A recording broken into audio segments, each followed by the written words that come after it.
Hello guys, ഇന്ന് നമുക്കൊരു അടിപൊളി വെജിറ്റബിൾ കുറുമ എങ്ങനെ നമുക്ക് ഈസിയായിട്ട് ഉണ്ടാക്കിയെടുക്കാൻ നോക്കാം. നമുക്ക് ഇതിനകത്തൊരു ഞാൻ സീക്രട്ട് ഇൻഗ്രീഡിയൻസ് ലാസ്റ്റ് ഒന്ന് ചേർക്കുന്നുണ്ട്. എല്ലാവരും അവസാനം വരെ ഒന്ന് കണ്ടു നോക്കണേ.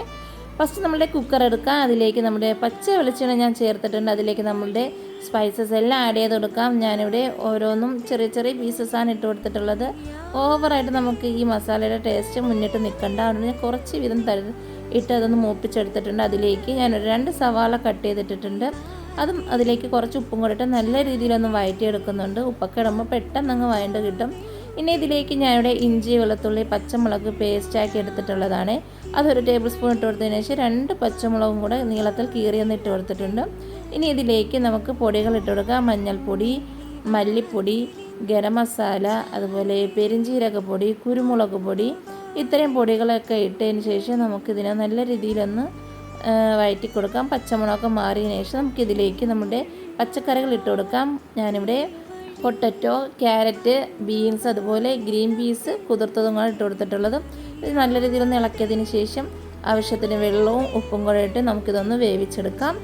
ഇത് വേകുന്ന ടൈമിലേക്ക് നമുക്കിതിന് കറിക്ക് ആവശ്യമായിട്ടുള്ളൊരു അരപ്പൊന്ന് റെഡിയാക്കി എടുക്കണം. അതിനായിട്ട് നമുക്ക് മിക്സിയുടെ ജാർ എടുത്തിട്ടുണ്ട്. അതിലേക്ക് നല്ല തേങ്ങ എടുത്ത് കൊടുക്കാം. തേങ്ങ ആവശ്യത്തിന് ഇട്ട് കൊടുക്കാം. അതിലേക്ക് നമ്മൾ അണ്ടിപ്പരിപ്പൊന്ന് എടുത്തിട്ടുള്ളതിന് കുതിർത്തെടുക്കുമ്പോഴത്തേക്ക് പെട്ടെന്ന് അരഞ്ഞ് കിട്ടും. അങ്ങനെ അരച്ച് നമ്മളൊരു സൈഡ് മാറ്റിയേക്കാം. നമ്മളെ ഫീസിലൊക്കെ മാറിയതിന് ശേഷം നമ്മൾ ഈ ഒരു അരപ്പ് കറിയിലേക്ക് ഒഴിച്ച് നല്ല രീതിയിലൊന്ന് കുറുക്കി ആവശ്യത്തിന് ഉപ്പൊക്കെ ഇട്ടൊന്ന് ചെക്ക് ചെയ്ത് നോക്കാം.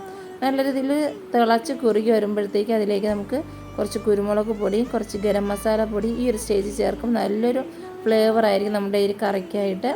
നമ്മുടെ കറിയെല്ലാം നല്ല രീതിയിൽ കുറുകി ഒരു സൈഡ് ഇങ്ങനെ തിളയെല്ലാം വന്ന് കഴിയുമ്പോഴത്തേക്ക് നമുക്കിതിനായിട്ട് നമ്മുടെ സീക്രട്ട് ഇൻഗ്രീഡിയൻ്റ് ആയിട്ട് നമുക്കിതിൽ ചേർക്കാനുണ്ടായിരുന്നു. അതാണ് നമ്മുടെ ഈ കറിക്ക് ഹൈലൈറ്റ് ആയിട്ടുള്ളത്. നമ്മുടെ നാടൻ നെയ്യാണ് ഞാൻ ഇതിലേക്ക് ഒഴിച്ചു കൊടുക്കുന്നത്. ഒരു ടേബിൾ സ്പൂൺ വരെ ഞാനിവിടെ ആഡ് ചെയ്ത് കൊടുത്തിട്ടുണ്ട്. ഈ ഒരു നെയ്യും കൂടെ കൂട്ടിയുള്ള ഒരു അടിപൊളി കുറുമക്കറി, നല്ല ഫ്ലേവറും ടേസ്റ്റും ആയിരിക്കും നമ്മുടെ ഈ കറി കൂട്ടാനായിട്ട്. പത്തിൻ്റെ കൂടെയും പൊറോട്ടയുടെ കൂടെയും ചപ്പാത്തിയുടെ കൂടെയൊക്കെ കഴിക്കാൻ പറ്റുന്ന അടിപൊളി കോമ്പിനേഷനാണ്. എല്ലാവരും തയ്യാറാക്കി നോക്കിയാൽ ഫീഡ്ബാക്ക് അറിയിക്കുക. വീണ്ടും ഒരു നല്ല റെസിപ്പി കാണുന്നവരെ താങ്ക്സ് ഫോർ വാച്ചിങ്. അസ്സലാമു അലൈക്കും.